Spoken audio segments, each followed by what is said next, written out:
De nuevo en compañía de mi amiga la doctora Ana Graciela Angulo Meléndez, nos encontramos en Madrid asistiendo a un evento que tiene que ver con el tema que vamos a conversar hoy.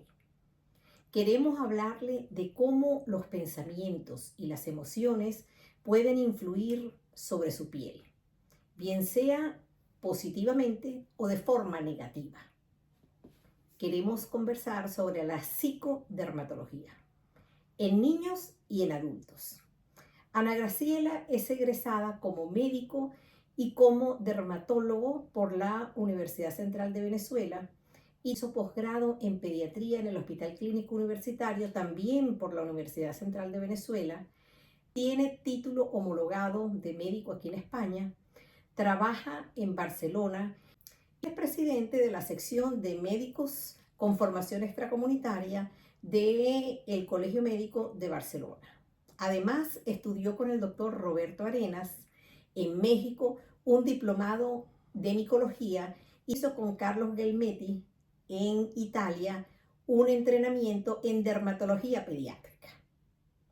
La psicodermatología es algo muy amplio. Las expresiones en piel de enfermedades pueden ir en dos sentidos. Bien, que usted exprese la lesión por primera vez originada por algún problema que tenga que ver con sus antecedentes genéticos, o pudiera ser que el trastorno se inicie a nivel de la mente, a nivel del sistema nervioso central, y que esas manifestaciones se vayan a expresar producto de esa alteración del eje psico-neuro-inmuno-endocrinológico, y entonces el paciente que tiene una dolencia psiquiátrica o psicológica termina afectando su piel, termina dañándose, autoagrediéndose o expresando en ella aquellas enfermedades que desde el punto de vista genético había heredado, pero que no se habían expresado en su piel.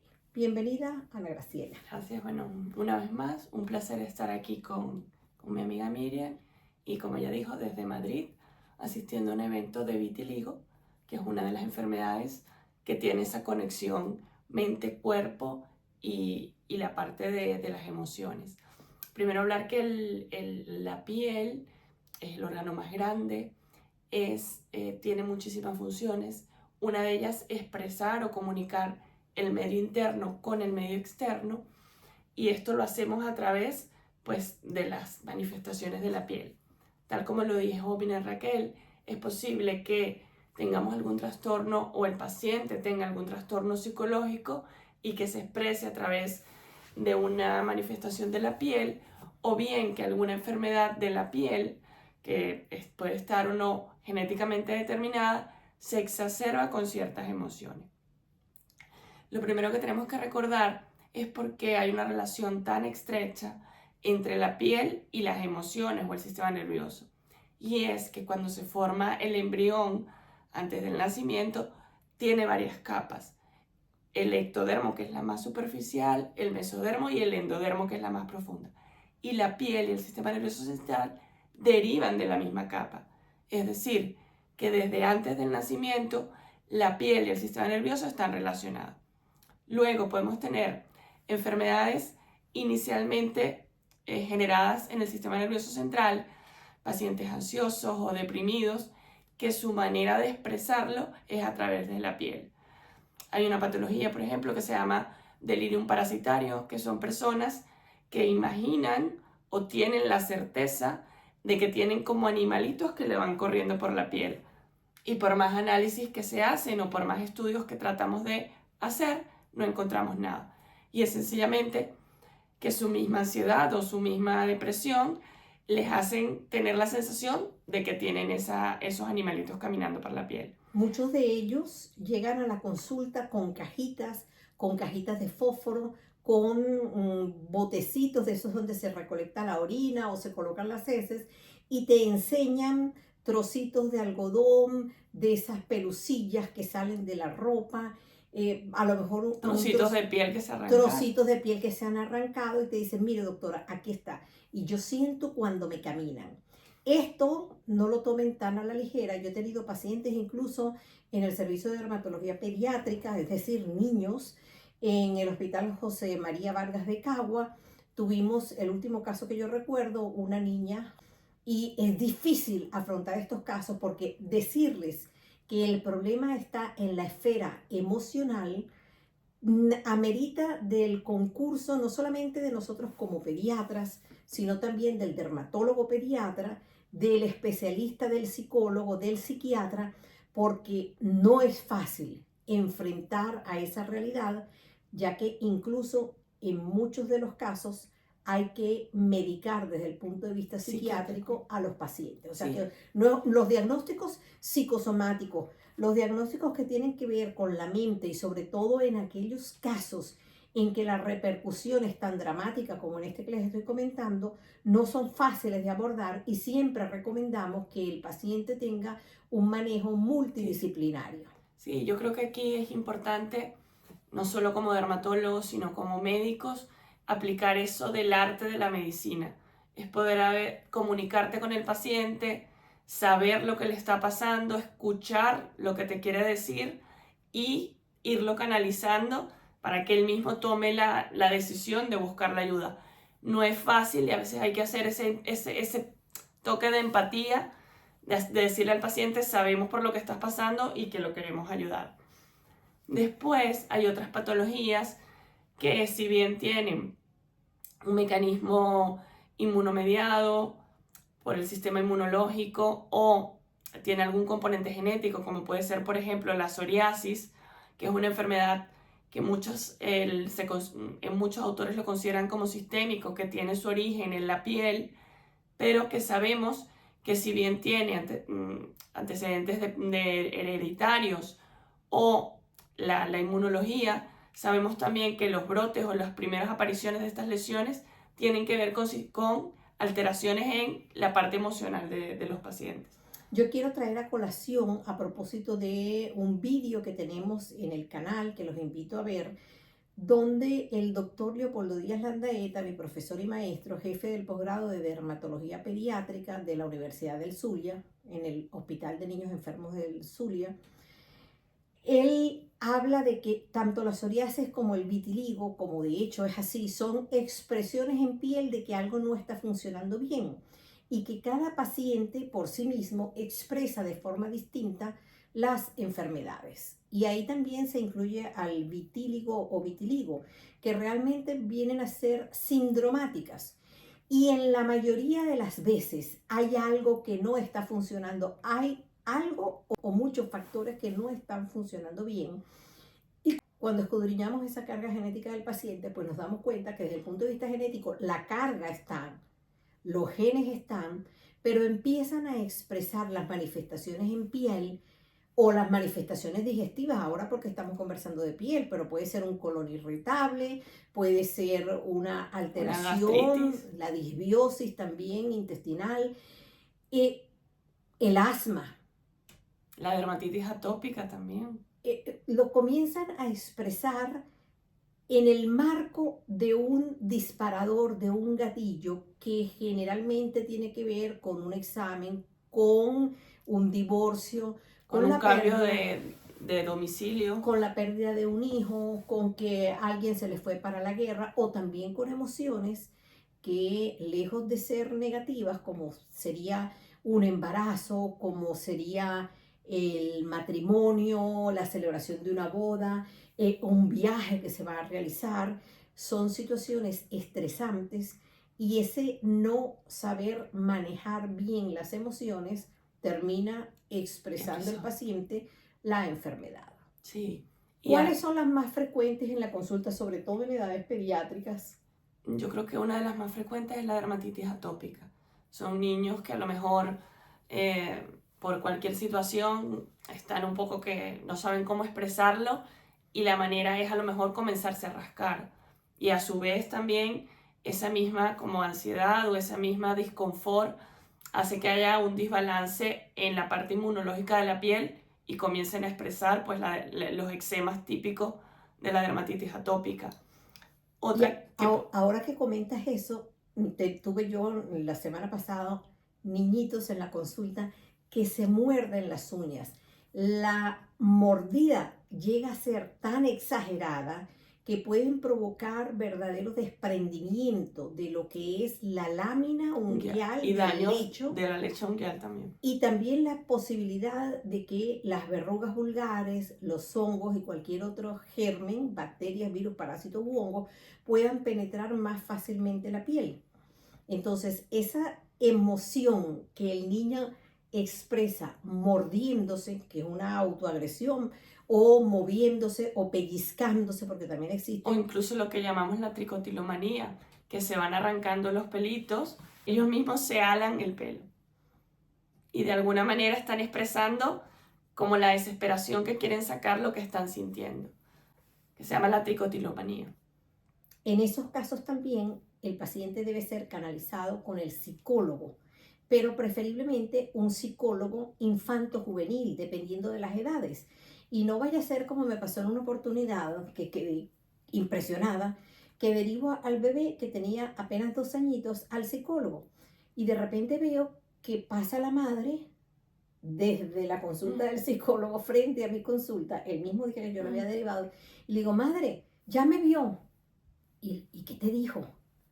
Que para qué usted lo mandó al psicólogo. O sea, por favor, el niño va al psicólogo, pero va llevado por el padre, por la madre, por el núcleo familiar, que es a quien nosotros tenemos que abordar, porque obviamente un niño de 2 años, el abordaje es a través del núcleo familiar y del entorno. Exacto. Entonces, es a la madre a la que yo le tengo que enseñar, es a la madre a quien yo le debo preguntar qué está pasando en el núcleo familiar, cómo es el comportamiento del niño, cómo respondes tú ante la actitud de un niño que muchas veces cambiando el comportamiento, el patrón de comportamiento y de respuesta de nosotros los adultos, el niño inmediatamente mejora. Porque al final los niños aprenden por modelaje. Lo que ven es lo que ellos van a expresar o lo que ellos van a imitar de alguna manera, porque es su manera de aprender, imitando a los adultos. A ti que te encanta hablar de pelo. En el caso que tenemos esos niños con esas placas de alopecia, es decir, con pérdida de cabello, ¿cómo llegamos al diagnóstico para saber que no sea una alopecia areata, sino que sea una tricotilomanía, es decir, un ejercicio compulsivo de arrancamiento del cabello? Ahí tenemos que, pues de alguna manera, comenzar a interrogar desde cuándo está pasando esto. De una manera también a través del examen físico, a través del dermatoscopio, podemos ver ciertas características en el pelo que nos hablan si es una alopecia areata o si es una tricotilomanía. Y así, a grosso modo, en la alopecia areata son áreas que se quedan sin pelo. No vemos ni siquiera un pelito. En cambio, en la tricotilomanía logramos ver como pelos en diversos estadios, es decir, pelos más pequeñitos, pelos más grandes, y es lo que nos indica que se los han ido rompiendo.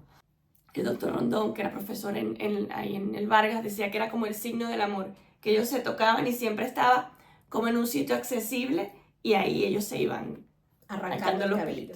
Y otra cosa importante es que usted no va a ver los mechones de pelo, no los ve por ninguna parte. Y muchas veces también arrancan el cabello y se lo comen. Y entonces vamos a otra patología que se llama tricobesuares, que tuvimos oportunidad de ver en el Hospital Central de Maracay, varios niños con verdaderos tumores en el estómago. De todo el pelo que se come. Por la madeja de cabello, así como cuando usted tiene el cabello largo y limpia la casa, barre la casa y se forma ese enjambre de cabello, bueno, igualito, pero dentro del tubo digestivo, creando una verdadera obstrucción, y por eso es que consultan. Y entonces cuando se hace el estudio imagenológico, o muchas veces termina el paciente, obviamente que en quirófano, para poder extraer aquella cantidad de pelo que aquella masa compacta de cabello que estaba obstruyendo el tránsito intestinal. Hay como otro ámbito de este tipo de patologías donde la enfermedad dermatológica por sí misma ocasiona trastornos psicológicos en el paciente. Y lo vemos en algo que lo vemos sumamente frecuente en los adolescentes, que es el acné. Aquellos adolescentes que por la misma característica o por la edad en la que están, que tienen acné, comienzan a tener depresión, ansiedad, comienzan a taparse la cara porque les da vergüenza tener los granos en la cara. Claro, recuerden que nosotros somos lo que vemos en el espejo, y a veces el paciente, lamentablemente, y sobre todo hoy en día, donde tenemos todos esos sistemas, todas esas posibilidades de cambiar y transformarnos y deformarnos y convertirnos en personas que no somos a través de un filtro. A través de un filtro, que eso es patético y gravísimo. Entonces, como que no me acepto como soy, quiero cambiar, y eso crea un conflicto, sobre todo en nuestros adolescentes, que el no aceptarse hace o que no salgan o que se escondan. Yo conozco pacientes que han pasado años sin salir de casa por miedo o esa fobia social que hace que ese círculo vicioso vaya empeorando. Y se retraen y no quieren relacionarse con sus pares. Y también hemos tenido pacientes con acné gravísimo. Ustedes saben que en cuanto a la fisiopatología o por qué se produce el acné, antiguamente tratábamos y utilizábamos, yo creo que en demasía, los antibióticos, pero hoy en día el avance científico pues tiene claro que es un proceso más inflamatorio que infeccioso. Que de otro tipo, aunque por supuesto que está implicado el Cutibacterium acnes. Y en ese proceso inflamatorio, el paciente le salen unos granos, unos bultomas, que si el paciente no está bien canalizado, no está siendo evaluado por quien debe ser, o le tiene miedo al fármaco que el médico le vaya a prescribir porque tiene unas ideas erradas de lo que es la medicación. En este sentido, estamos hablando de acné grave, severo, el paciente no utiliza el tratamiento y entonces esa deformidad. He tenido casos de pacientes que se han autoagredido y han tenido intentos suicidas sin que hayan tomado el medicamento, porque muchas veces estos medicamentos por vía oral que se dan, que son de prescripción del especialista y que necesitan métodos anticonceptivos en las mujeres, se asociaban con los trastornos neurológicos que instaban a que el paciente se autoagrediera o se reprimiera aún más, pero realmente ya tenían la depresión antes de tomar el medicamento. Y se asociaban con suicidio, cosa que está completamente descartado. Sí. También, pues, creo que aquí lo más importante es resaltar eso, que cuando vamos al médico, el médico tiene la capacidad de ver al paciente como un ser global, que no es solo lo que estamos viendo en la piel, sino todo lo que implica. De hecho, también la parte de la disbiosis que le hablamos, hoy sabemos que muchas enfermedades de la piel están justamente relacionadas con ese desequilibrio de la flora intestinal y que cada vez más la ciencia va hacia eso, al uso de probióticos y todo para este tipo de patología. Sin olvidar que todo lo que entra por boca repercute en esa flora bacteriana, en esos microbios que tenemos dentro del tubo digestivo y que tienen conexión directa, porque por eso se llama el segundo cerebro. Allí se suceden y se producen una cantidad de sustancias que son imprescindibles para el buen funcionamiento de nuestro cerebro. Sí, muchos neurotransmisores importantes para la estabilidad emocional. Entonces, si nosotros no colocamos la gasolina, que en este caso serían los alimentos que son adecuados, alteramos esas bacterias buenas y hacemos que se produzca lo que denominamos disbiosis, con la repercusión no solamente a nivel de las emociones, sino también a nivel de todo nuestro sistema inmunológico, la piel, el tubo digestivo, y todo el organismo. Porque al final todo está relacionado. Somos seres integrales. Como quiera que la doctora Ana Graciela y mi persona somos pediatras, queremos recomendar a esas madres, cosa que también vemos día a día en la consulta con los niños. Llega, hola Pedro, y la mamá contesta, ¿cuántos años tienes? Y la madre contesta, o el padre, sube y me dices cuánto pesas, para escuchar, para saber si el niño sabe matemáticas o no, cómo tiene la voz, cómo se comunica, si entendió lo que le estamos diciendo, y la madre es la que responde hasta que llega un momento que hay que decirle, señora, por favor, deje que el niño exprese lo que está sintiendo. Deje que el niño hable. Y a veces le pregunta y dice, no, es que él es muy nervioso. Él es muy nervioso, doctora. Y le digo, no, él no es nervioso o ella no es nerviosa. Ella es inteligente. Está en un medio con una señora, con una doctora abuelita a quien no conoce. Y bueno, no es que sea tímido, es que está guardando la distancia hasta que entre más o menos en confianza como para poder expresar lo que siente. Claro. Entonces, primero, no dejan que el niño se desenvuelva. El consejo es, déjalo ser. y dejarlo expresarse en su expresión de niño, porque al final son niños que se pueden expresar. Que se pueden y se deben expresar. Entonces, un niño que es contenido, un niño que es calificado en negativo, un niño que no se le permite que exprese, que se sonría, es un niño que se siente sometido y todas esas emociones y ese ímpetu de querer ser él va a salir después por otra vía. Y muchas veces es la piel a través de donde sale. Igual que los niños que tienden a morderse los labios, a autoagredirse, a darse golpes, no lo tomen tan a la ligera, consulten. Sí, incluso a rascarse y hacerse ellos mismos pequeñas heridas a nivel de la piel, que después se sobreinfectan y realmente consultan porque están infectadas y realmente no es que están infectadas, es que se han rascado, se han hecho ellos mismos heridas. Y recuerden que hablando del prurito o la picazón, eso también es un círculo que va desencadenando, va liberando sustancias que mientras más uno se rasca, el círculo también se va agrandando y aumenta más la sensación de picor. Entonces, existen muchas medidas, existen muchos conceptos, existen muchos tratamientos que el abordaje y la asesoría debe ser por el especialista, preferiblemente el especialista de piel. De piel.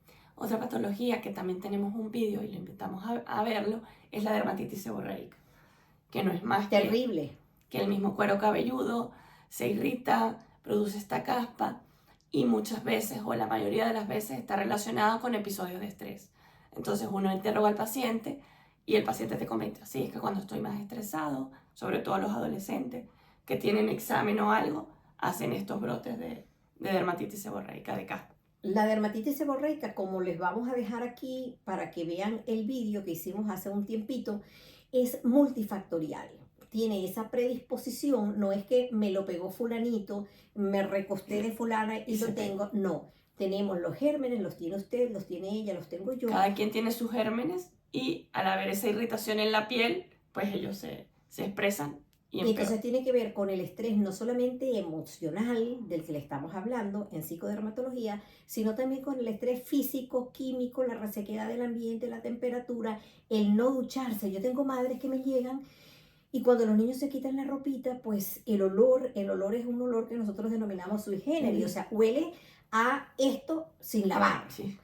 Y no puede ser que pasen 3-4 días. Yo les digo, tienes que ducharte todos los días y sobre todo en aquellos que tienen dermatitis atópica, que eso es una guerra para que ustedes entiendan que las poblaciones, como decía Ana Graciela, de gérmenes aumentan en una piel que está rota, que tiene los eczemas y que además... Que es una vía directa para que penetre y comiencen a haber infecciones. Y que además ese polvillo que usted quita o retira, esa capita fina de polvo de la casa que contiene detergentes, jabones, pelusa de la ropa, ácaros, el dermatofagoide que está en los colchones, los químicos de la ropa, de los colores, todo lo que está en el ambiente que cae así en su mesa y que usted retira con un pañito o pasa el dedo y se da cuenta, todo eso cae también en la piel. Y en los pacientes que tienen eczema, pues tienden a producir más reacciones de picor y peor aún pueden causar sensibilización a las proteínas de los pelos de los perros, a la leche en polvo que salió rodando con la brisita, a todos los pólenes que entraron por la ventanita. Entonces es muy importante que la ducha, no baño, que la ducha sea diaria, corta y sin desengrasarle la piel a su bebé.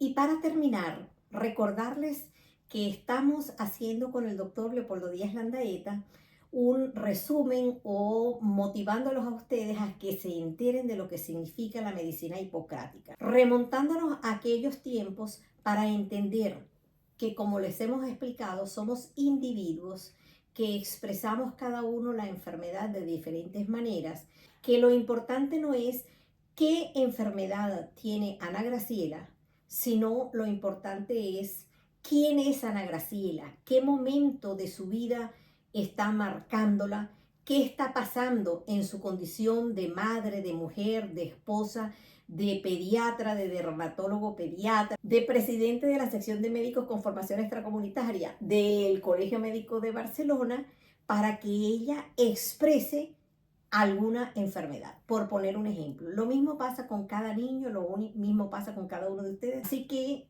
les dejamos ese consejo.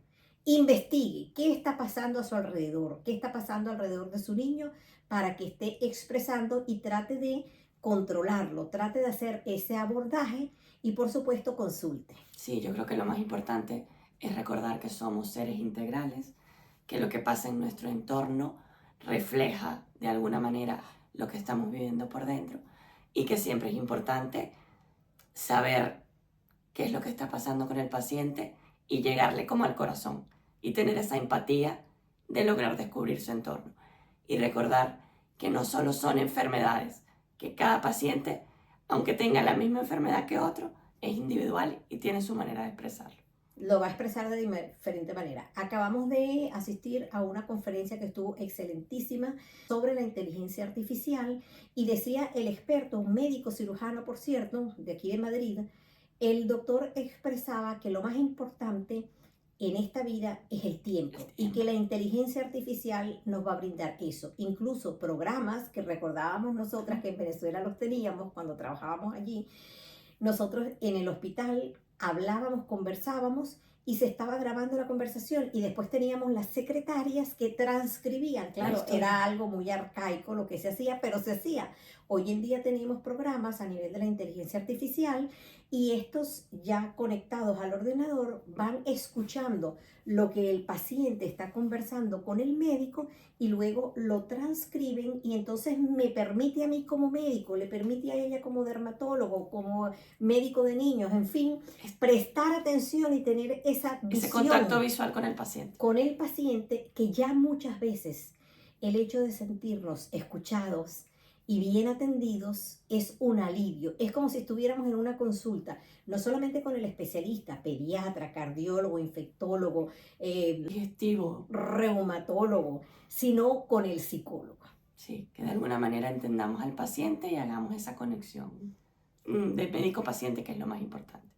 No me queda más que agradecerles que estén con nosotros, que reenvíen los vídeos si así lo consideran pertinente. Pueden dejar sus preguntas, sus inquietudes, hacernos sus comentarios que a la brevedad posible les vamos a responder.